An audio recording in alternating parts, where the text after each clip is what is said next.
Chapter 15, A Dog Talks Back.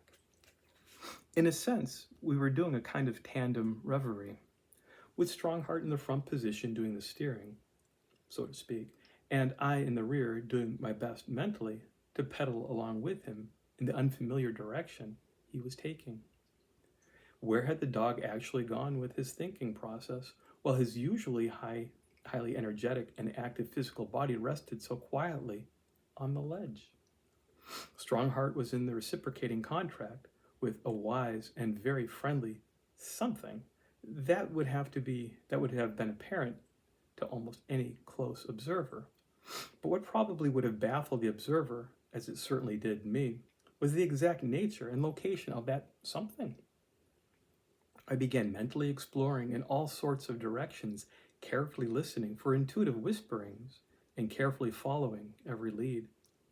My takeoff in these efforts was always from two solid facts. First, that Strongheart's real identity extended far out beyond his physical appearance. And second, that although classified as a dog and tagged with the limitations we humans usually hang on dogs, he was nevertheless a most intelligent thinking unit.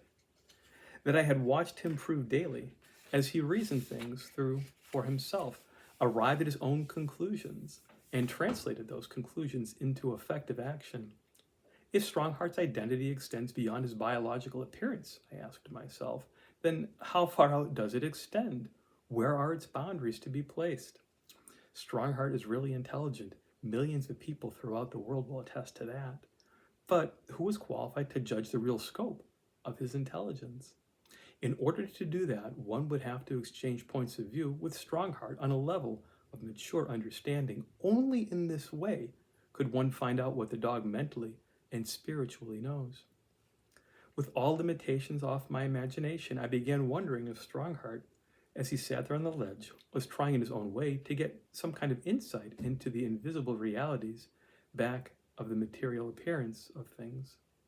I wondered if he was making an effort to get into the larger areas of himself, to discover more of his real selfhood, as almost any sensitive human would have been doing in the midst of such natural beauty. But I did not get anywhere with my speculations. The intellectual fog was too thick for me. Then, just for fun, I decided to interview the dog ahead of me as though he were a distinguished but difficult to understand foreigner. I went to work on him as a reporter, talking across to him mentally in order not to disturb the sanctuary stillness in which we were both sitting, aiming at all that I soundlessly said at the back of his head. I asked him questions having to do with his most intimate life, with me, with us, with human-animal relationships. There was no sequence in the questioning. I had asked whatever came to mind. I did not wait for answers. I really did not expect any. Eventually, I ran out of things to ask him. I relaxed into a pleasing feeling of a suspended animation and a blank state of mind. Suddenly, and without the least sound for me to attract his attention, Strongheart swung his head around and began staring at me and right through me. With those big eyes of his, it was unexpected and startling. I do not know how long he kept those X-ray eyes focused on me. It may have been only a few minutes, it may have been much longer. My situation was something like that of a fabulous monk of long ago who, you may recall, went out one unusually fine spring morning to listen to a meadowlark sing, and when he returned, all his friends were gone. 300 years had passed by. Such things as time and space disappear in the presence of greater realities. Presently, Strongheart turned his head back to its original position and calmly resumed looking off into space. And then, as easily and naturally as though such things were a regular part of everyday experience, I knew that Strongheart had been silently talking back to me, and I had actually been able to understand what he had said to me.